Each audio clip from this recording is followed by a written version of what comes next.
Ketika ditemui, beliau baru sahaja selesai bermesyuarat dengan jentera kempennya.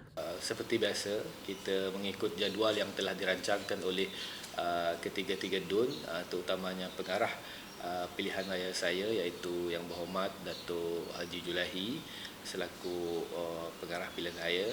Beliau telah merancang aktiviti-aktiviti ataupun tempat-tempat yang perlu saya lawati bersama-sama dengan kebanyakannya ketiga-tiga adun di kawasan berkenaan.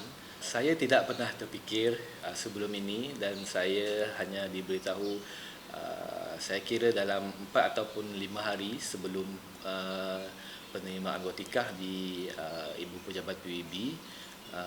Dan itulah saya sebelum itu memang bekerja seperti biasa. Seperti yang sedia maklum, saya seorang pejabat awam. Sebagai orang baru yang bertanding untuk menggantikan penyandang ahli parlimen yang terdahulu, Datuk Seri Haji Rohani Abdul Karim, apakah perasaan Muhammad Syafizan? Tanggungjawab yang digalasnya ternyata berat. Sebelum itu saya ingin berterima kasihlah kepada Datuk Seri Haji Rohani yang sebelum ini merupakan ahli parlimen di P201 Batang Upar. Saya tahu beliau telah merupakan seorang heavyweight di kawasan Batang Upar. Dan keseluruhan penggal beliau telah bertanding 7 penggal. Jadi saya juga dah bertemu dengan beliau dan memohon tunjuk ajar daripada beliau. Bukan senang untuk saya nak mengisi kasut besar yang ditinggalkan oleh beliau. Oleh itu saya amat memerlukan tunjuk ajar dan bimbingan daripada beliau. Ditambah dengan tunjuk ajar dan bimbingan daripada 3 DUN di kawasan Batang Upar yang saya rasa memang arif dengan kawasan masing-masing. Maklumlah saya orang baru. Setakat ini saya hanya menumpukan dalam masa tempoh kempen ini. Kita berkempen dulu, kita menang dulu. Lepas itu saya akan merujuk kepada ketiga-tiga adun sebab mereka yang lebih arif berkenaan dengan kawasan masing-masing, apa pembangunan yang perlu saya bawa, apa pembangunan yang perlu saya lakukan. Apakah antara pembangunan yang akan memanfaatkan penduduk dan pengundi di Batang Lupar ini?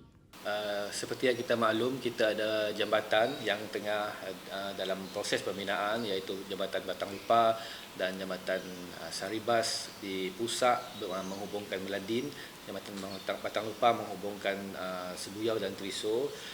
Saya rasa pembangunan akan lebih rancak apabila siapnya jambatan ini nanti, di mana kawasan di sekitar Sebuyau, Maludam, Meladin, Pusak merupakan kawasan laluan utama iaitu coastal road yang akan dilalui oleh dari Sibu ke Kuching yang memendekkan perjalanan.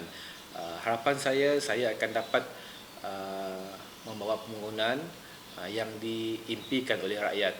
Saya akan mendengar, saya akan bertanya apakah pembangunan yang dimahukan oleh masyarakat di kawasan pesisir ini, terutamanya di kawasan coastal road ini, dan saya akan mengangkat perkara-perkara tersebut kepada pihak atasan.